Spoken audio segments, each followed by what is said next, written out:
Okay, in this video, we're going to discuss JPS. Now, this video is going to be another I told you so video. Just like my previous video, I told you so, when Nigel Clark is now exiting and going over to the IMF to assume his new role as Deputy Managing Director over there. That was the I told you so moment. Here's another I told you so moment. Again, another video that I've done, which TVJ did an interview with a gentleman called Brian Richardson. Let me just bring up his particulars, if you like. So he's Chief Technical Director over at the Ministry of Science, Energy and Technology. Okay, so that's Brian Richardson.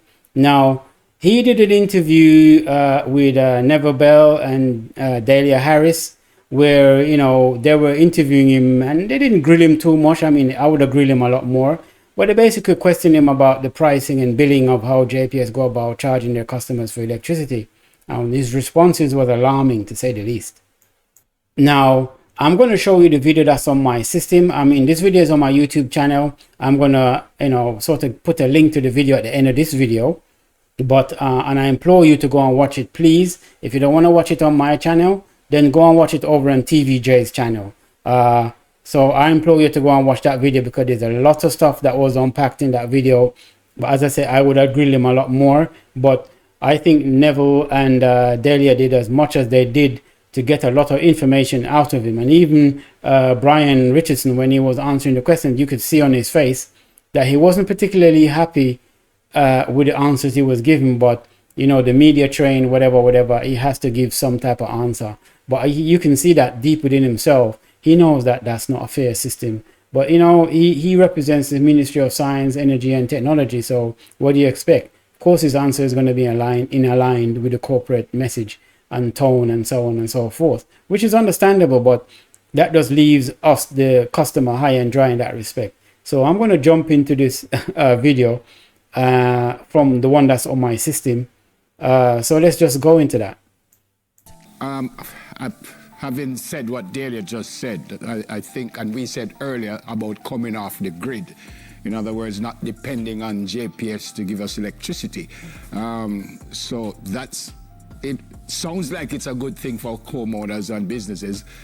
If it is so and you agree, then why would costs go up? Okay, so let me probably take you along the path this way. The grid is here for everyone's benefit. It's a communal benefit. We all contribute to the fixed capital costs for the generation plants, the ones that provide electricity, the distribution lines, the transmission lines. Those are the transmission lines are the big long lines that used to have those red balls on it. And then the lines that come into your homes. Now, how a utility functions normally is that fixed cost, is broken down across all of its ratepayers, so all of its customers. Yes, I'm in shock, speechless. No, the screen never freeze. I'm in shock. Speechless, brother. No, you hear what him just say? No, what him just say can't robot, you know. Him say it already. Let me break that down quickly, because we're not going to go too much in what him say, because as I said, I did a whole video on this already. But basically what he's saying is, he's saying that because the grid is on a communal system for all his customers, it's a fair system. But what he also said, is that you JPS customers are paying for the distribution, the transmission, and the energy that you used, as well as the wire, the light pole, everything. You pay for everything. You subsidize JPS to a massive tune. That is crazy. So, of course, I know they need to make a profit, but my brother, it appears like profiteering. That's how it looks. But who knows? So it's just one of them situations there where the people might feel it better. And this is the reason why people bills are high. Because people are sitting there thinking, well, I'm trying to conserve on my bill, but my bill is still high. You have so many people, whether they're from the poorer section of Jamaica or the richest middle section of Jamaica or the higher section of Jamaica in terms of money, financial status or whatever, because I hate to use the word class. All those different people are complaining about JPS bill. It's affecting everyone. Everyone is being affected. And here's the thing, with all that, yeah, JPS bills are still high because they have a monopoly. And they have a monopoly because the government have some 19.9% share in JPS, while two other foreign companies have, between them 80% shares in JPS, and some other private shareholders have the remaining less than 1% or whatever it is. So that is crazy. That is so crazy. So this is why your JPS bill is always going to be high, regardless of how little or no electricity you use, because they're not just charging you for the electricity that you use, they're also charging you for the transmission line, the power line, the transportation of the electricity, and everything basically. They might throw everything at you except the kitchen sink. This is crazy. How them get away with this is because they have a monopoly. And they have a monopoly because the government allowed them to have the monopoly. When they came in and they signed, the government has not. And this is not just this government, is the PNP. When them did in remember, both government had a chance over the years of being and the decades of being in power, and this has been left unrectified. Now, this is a situation where you allow this company, JPS, to come in and do what them do. You have not set the groundwork and provided it an environment where other energy suppliers and can come in and supply energy to the Jamaican people on a competitive rate, so that there's competition. Why would you? You have 19.9% shares. So if you have a shares in a company like JPS, and let's say JPS, maybe just estimate. Let's say the market is 10 billion. I know that's a ridiculous figure. It's probably way more than that. But I'm just keep it simple. Let's say the market is the energy market for JPS in terms of electricity is 10 billion. Now, whatever profit that JPS make from that 10 billion, Jamaica have 19% shares in that. So why would you want competition to come in? Because let's say competition come in, another 5, 6 or 10 people come in and free up the thing and make the competition more, so the prices become more competitive. It means a pie where one company was dominating with the 10 billion. Now if you share that up, and let's say them share it up, and after them divide it up and divvy up the market, JPS is left with something like 2 billion or 5 billion. Let's say it's 5 billion, and the other 5 billion is between all the other competitors who come in at that point. So the 5 billion that is left back for JPS in terms of market share, you have to look at it and say, well, the profit out of that 5 billion, the government have 19.9% of that. Now 19.9% of 5 billion is a different number to 19.9% of 10 billion. That's what you have to realize. So why would they? It's like almost they're invested in the monopolized market because it benefits them. Why would competitors come in unless them start to spread their investment and start investing in these other companies too? You understand me? And because of the long-term relationship that JPS has built up over the years with the company, with Jamaica, this is where we're at. Monopoly and no competition. That's the first thing. The second thing you have to realize is, because the word Jamaica is in JPS doesn't mean JPS is a public company in terms of how it used to be. Yeah? It's a company that's owned, it's a private company. I can start up a new barbershop and call it Jamaica Barbershop. It not means that the government have anything to do with it. It just means say, boy, I just decide to call my company Jamaica Barbershop. You understand me? That doesn't mean, you understand me? That is a trick people use, because, correct me if I'm wrong, I think the Bank of America is an Italian that run it. It's an Italian people that came there, set up the bank, and they were going to call it something else. But apparently, from what I've heard, them decided to call it Bank of Jamaica because the American citizens is going to have an instant connection with the name. So everybody want to bank with America, bank American. Do you understand me? And that's what that is about. So the sort of psyche, a lot of these people study psychology, them understand psychology and business and the connection. Even in economics, there's something to do with psychology. I forgot the name. I think it's called behavioral economics or something to that effect. As I said to you in many of my videos before, I got family members that's into economics. So there's something called behavioral economics. So that's where the psychology and the psyche come in of how people can tap into certain things from the public. So you'll be amazed over a color, a name, a slogan, you know, even in advertisement, the slimpiest little thing can give an instant, long-lasting connection between the customer and the private company that's only there for a profit. The other thing I would say is I hear Nigel Clark speaking about public-private partnership. That doesn't work. They have that in Britain and it never worked.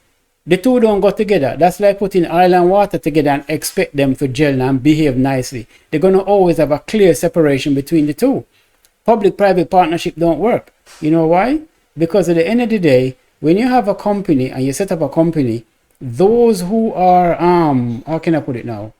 If you have a situation where private companies come in and invest in a public situation, like a public company that's owned by the government, it doesn't work because private companies is only doing business to make money. They're only in business to make money. They're not there to provide the best of service. They're there to make the most profit they can for their shareholders. That's what they're there for. So because they're in business to make money, they're not too concerned about the service of their patrons outside of whatever legal requirements that they have to adhere to. Their primary focus is profit, so that when them do them reports at the end of the year or quarterly, it can show favorably. That's all I'm interested in. Not the best of service, but profits. And this is the reason why it's a complete contradiction to public services in particular, where the government have a public service, they're struggling and they mismanage how them can run that public service. So what them decide to do is bring in private entities to form some type of partnership with them, but it never always work out. What tends to happen is the private companies that come in and do this partnership with the government, they tend to make big, huge profits, good news for them, and then you realize over time that the service deteriorates, bad news for the customer or for the public. And that's what's happening when you have a public-private partnership. They don't work, okay? And a lot of these politicians, they don't care because they have private healthcare and private this, that, and the third anyway. So they don't care. So when it comes to the public sector, it very rarely, if at all, work out. And that's my point. The other thing I want to mention as well is, because of this situation, JPS is not obligated to providing good service and rational bills for their customers, because they monopolize the market, them dominate the market, and they're in the business to make money. It's a profit them a deal with, you know, at the back them say. So they don't care if your bill extortionately high. They don't care if at least 4 or 5 times a week your electricity cut off or you're not on electricity, but at the same time when your bill come, your bill. And that's another thing. The more I think about this, the more I realize how grossly mismanaged the energy service in terms of JPS is with the Jamaican government, successive governments, both PNP and JLP. This is the worst utility service on the planet. I'm sorry. Because here's the first thing. The Beryl storm come, yeah? You didn't have to estimate people's bill. And if you have to estimate people's bill, you estimate people's bill giving them 6 months. I doubt if JPS went back 6 months and add up all 6 months and divide by 6 and get an average. And that's the number you use to estimate people's bill. But even if you do that, the bill would still be estimated cheaper. You know why? Because there's nobody home to use the bill, or there was no power or to the property for them to use the electricity. So the bill would have been lower anyway. So how can you have an estimate over a period of a storm and you estimate the bill to be higher? It should be lower because there's nobody there. The property is damaged. There's no power to the property. So therefore, no electricity now used. So for that month, the bill would obviously be cheaper than all the months previously, because you were using the bill, you were using electricity while you're in the property, whether it's commercial or residential. So it don't make no sense to me, or them overestimate the bill. So understand why Daryl Vaz is upset and is in battle with them. But at the end of the day, Daryl Vaz not have no power, because this thing, the government only have 19.9% share in the company, as I've said. So because them have that, them not have no talk. The foreign entities, them have 80% share. So them not have no talk. And plus them dominate and manipulate the electricity energy market. So you can't punish them, you can't fine them, you can't do nothing. Because anything you do to JPS, them just gonna pass on the cost back to you, the paying customer. That's all them gonna do. If you think them gonna just eat that money, eat that penalty, and eat that fine, you're sadly mistaken. And because of politics and who in our politics and whatever, it now gonna work. So that's the first thing. The other thing is, when you listen to Brian Richardson and what he just said, him basically, what you don't realize is him say, if the power grid them run the power lines within a certain distance of your property, they don't say, they didn't specify the distance, but if it's within a certain distance of your property, yeah, meaning run near enough to your property, you're obligated to connect. You're obligated to connect. That's crazy. So even if you have solar energy or whatever, the renewable energy, and you're completely off the grid, you're still obligated to connect. And guess what? Even if you not connect, yeah, they're still gonna charge you a nominal bill under the obligation according to what I'm saying. You're still obligated to pay. You can go watch the video. I said I'm gonna tag it to the end of this video. You really have to watch that video. And as I say, if you don't want to watch it on my channel, go over TVJ and search it up and watch it over there. So that's that. So that's crazy, in my opinion, how the JPS is allowed to do this. So if you come off of the grid and you're not on the grid anymore, you're still obligated to pay. But finish this, here's the kicker. Because he said it's a communal service and he reckoned it's fair, which is not. Okay. He also went on to say that if, say, let's say 100,000 people is on the grid, and let's say 20% or even 50% come off of the grid and completely gone solar and them don't need JPS anymore. Apart from the fact that them still have to under obligation to pay a nominal fee, even though them now using electricity from JPS, which is crazy. Yeah. The other half, the other 50,000 that's remaining on the grid, have to pick up the tab and the slack for those who have come off, which is also equally crazy, because his justification is when them first set up the system, they calculated a certain number of people to connect to the grid, and so them put the line and power lines and infrastructure in place to supply and support those, say, 100,000. So if 50,000 people come off right now, because them spend out this money already for supply electricity to 100,000 people, and then later around the years 50,000 come off, then now them have to recoup that money somehow, with them initially spend out calculated on 100,000. So now them now get the revenue coming from the electricity paying customers, because that's cut in half. So now guess what? That cost is passed on to those that's remaining on the grid. That's not a fair system. So this is what I'm saying. Your electricity bill will never be reasonable. It will never be cheap. Not with the pricing structure like this. It's not my words. It's Brian Richardson's words. Go on watch. This is what I'm saying. Go and watch it. He said it out of his own mouth, which is crazy. That's the most unfair system, and the government knew this was happening. The government know about this because them saying on them sign contract, so them know, and they said nothing. You know why Daryl Vaz jump up and down now? Because election is looming, so that's the reason we have to think about. Two, the Beryl storm hit everybody, and everybody is affected, and them are March, so obviously him can't ignore it. And three, obviously, the fact that the storm affected everybody that would have hit closer to home. So meaning him himself, friends and families would also be affected by these high energy bills because of the Beryl storm would knock out and the estimated bills and whatever. Which, as I say, is crazy, because I would have thought that what JPS would have done is, let's say last month your bill was whatever it was. Let's say your bill last month was 30,000 Jamaican dollar. Okay? And that was last month. This month now, boom, storm hit. Okay? Knock out electricity, everything. The meter stop. So all you have to do is come and look on with the meter top and say, okay, the meter stop on a number here. This number from that number, okay, so only this is new, so your bill will be cheaper. And then when you reconnect at some point, they will have it on the log to say, well, go to 20, I don't know, such and such avenue and connect the electricity. And from that point onwards, everything is up and running fine. The electricity is restored. Yeah, and then would have tested the meter to make sure it's working. And then from that point onwards, you can continue to bill them again. So the bill will always be accurate. So me not understand why you estimate bill for people who the Beryl storm cut out. The only explanation I could think of, or scenario I could think of where that will be estimated, is where, let's say there's electricity to the property, but the meter itself is damaged.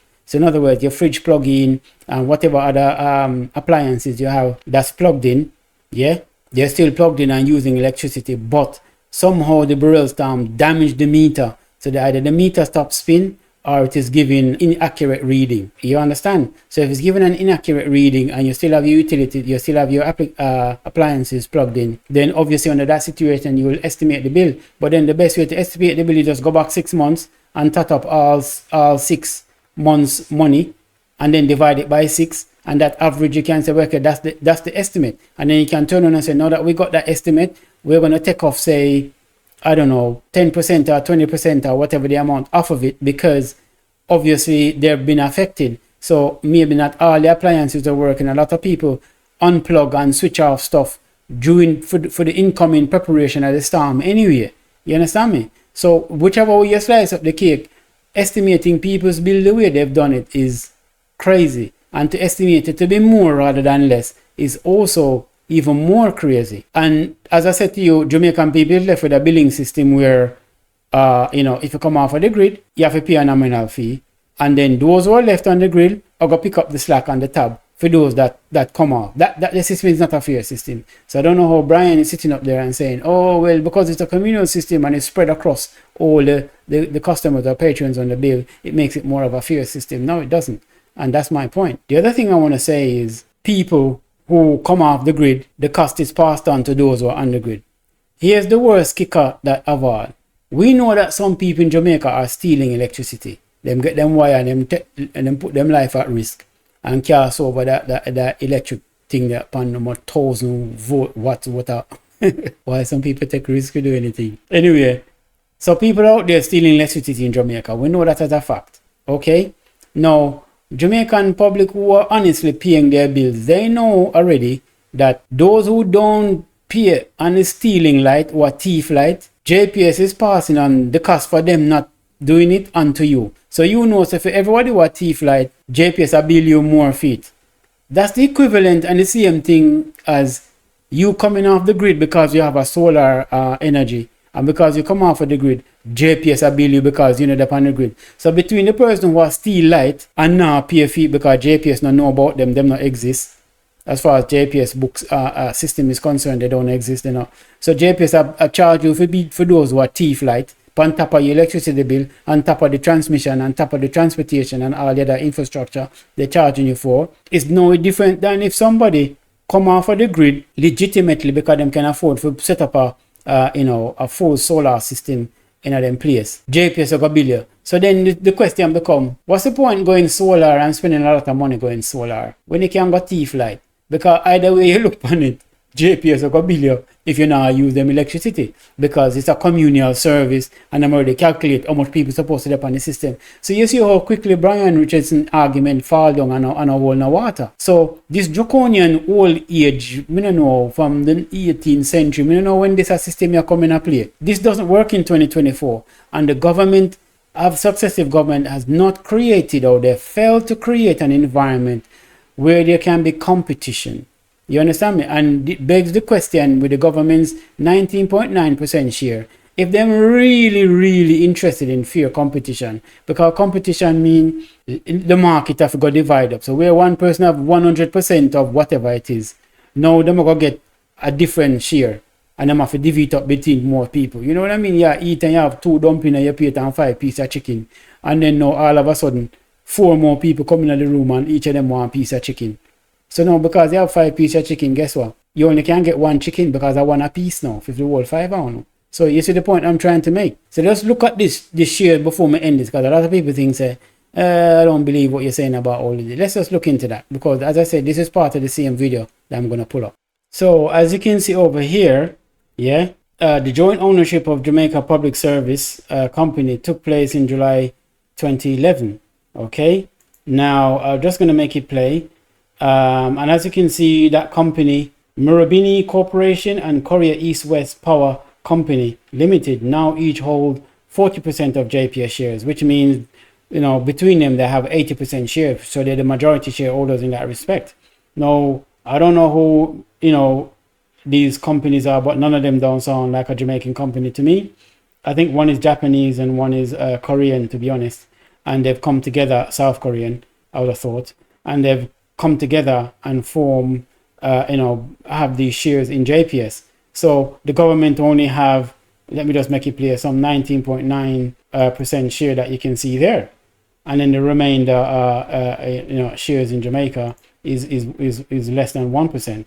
So that is crazy. So that's that information there. When you look at information like this, as I said to you, because a company like Korea East West Power Company Limited and Marubeni, this doesn't mean that these companies are Jamaican in that respect. So because the word Jamaica Public Service, it doesn't mean anything in that respect, okay? Now, let me put it to you another way. Sometimes when a business is sold on or being bought out by another company, you can keep the trading name because the trading name is already built up some type of reputation, business reputation, and customers already have a deep connection with it. So in a situation like this, between the Korean and the Japanese company, they could have renamed the JPS to something else at that point. That would be the perfect opportunity to rebrand and give it a different name.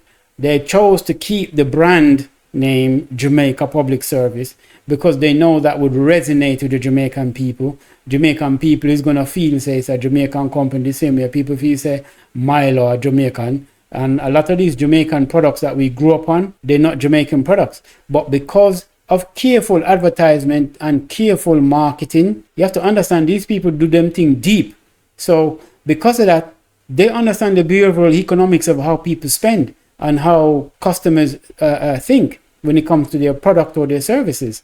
So why would they rebrand and have to spend how many decades to try get back that type of affiliation and familiarity when there's a brand already established with a familiarity that the generations of Jamaicans have grown up used to? But that doesn't mean it have anything to do with Jamaica rather than just them to supply electricity to Jamaica. It's no different than if I went to Jamaica and set up a utility company and I call it whatever more and call it or Asset Power Services. It's no different. The Jamaica Public Service Bills, brother, it not going to change no time soon. And the Jamaican government not have no power over it. And Daryl Vaz, with all due respect, don't have any power over it because, as I say, them have minority shares and there's no laws and rules in place to do it. And the regulators not have no teeth either, because a lot of these regulators, you have to understand, they're just a analytical and statistics gathering service. That's all them do. Them not no teeth.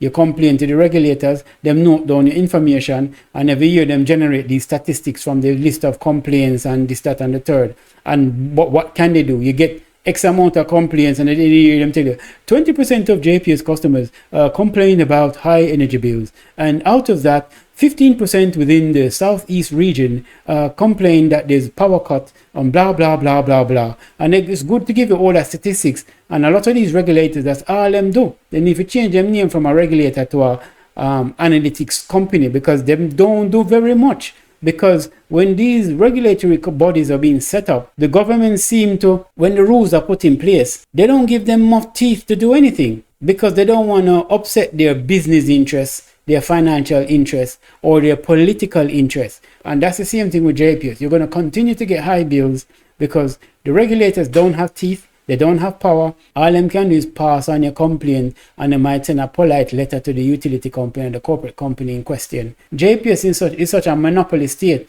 There's nothing the government can do. Get it to no thick head. The government can't do nothing for UNO, because the environment in which JPS operates, them have complete monopoly and complete autonomy.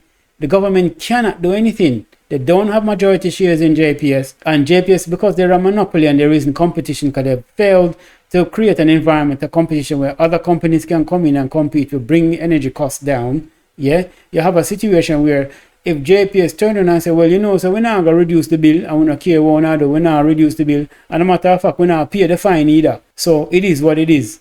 What you going to do? You go bankrupt the company. If you do that, what's going to happen? JPS has liquidized the company. Jamaican people are just going to be left without electricity. Without the key people, experts on the ground running JPS to supply electricity to people, it means the entire island will be without electricity if them decide to play hardball. So when you have a company like JPS in such a massive monopoly dominant position, the government can't do nothing. The government can't do anything at all. Because what are you going to do? Seriously, what you going to do? And the CEOs of these companies that I've showed you, them probably never live in Jamaica. Them probably don't even care. Them probably just turn on them computer and look to see what how much profit did the business in Jamaica make. And I did a Wikipedia on Korea East West Power Company and Marubeni. A lot of these companies, they have several other similar companies in a lot of other so-called third world and developing countries. Yeah, so they have chapters of this, so them can pull up for them thing and say, what's the company in what's the power service in Jamaica, energy company in Jamaica? What was the profit for this year? Okay, their profit was this. How about in Guyana? How about in Trinidad? How about in Yeso and Deso and Deso? I mean, I'm just calling those names normally. I'm not saying those are the names because I can't remember off the top of my head. But there's quite a few countries that these people are in, and they're operating on the same scale like what they're doing in Jamaica. And for them, it's just a portfolio of energy companies spread around the world where they're just generating profits, and they're far removed from the typical Jamaican man and woman in the street and the plight of high energy bills they got to pay, because it's coming from the top down. They're pressuring people on the ground to make sure so the profits are coming in. Lower the cost, increase the profits, which means don't spend too much money upon infrastructure, don't spend too much money upon quality service and quality materials and equipment. You know what I mean? Just give them the bare minimum, and in return squeeze them for the maximum amount of profit. Oh, you charge them 80,000 for them bill last month, bump it up to 95,000 this month. Okay, them still not complain, bump it up to 120,000 the next month. Oh shit, them complain, all right, bring it back down to 80,000. Them just see how much them can push the envelope and what they can get away with. But at the end of the day, it's profit for them. The one with them overcharge upon them, don't take the money, then it's sinking already. They'll never reimburse you that money. The best them will do, them will say, okay, we'll put a credit on your next bill, which is another trick. So let's say them overcharge and them charge you 90,000, 95,000 for your bill, right? And you're going to complain and say, yo, this is a 90,000 bill, yeah. Me not pay that. Me not pay that. So you not pay that bill there and you complain to them. Now what's going to happen? Okay, them say, all right, the next bill, them reduce it. Or what them will do, them put the credit. So we say, okay, we recalculate your bill, and your bill is now 50,000. So the 40,000 from the 90,000, the other 40,000, them give you that as a credit on your next bill. But guess what? Your next bill is 90,000 too. But you only pay 40,000 because that's the credit. You understand me? Sorry, you only pay the 50,000 because the other 40,000 was credit from your other 90,000 bill. So when your next bill come through, and your bill is 50,000, and you say, oh, that's more like it. What you don't realize is the 90,000 bill where them charge you for, and you complain, and then bring it, and then say them go credit your bill with another with 40,000. What happens is when your next bill comes for 90,000, you get a bill for 50, because them take off 40,000 off I think credit as them promise you. So them not lose anything. The real way them losing is them give you the money back. But they will never give back the money. They're not going to give you a check and say, see, I check you for the overcharge amount. Go and go cash that and you're good. And then from this point onwards, we charge you fairly for what you use. That not going to happen. They will bring forward the credit that you dispute from the last bill. So, yeah, and you're going to use it up anyway. So, them not lose no money. Them just give a concession, which you think is a concession, but really it isn't. It's just them delaying a situation. But eventually, when that all iron out, unless you stick to your guns, and then over time, them bring your bill down.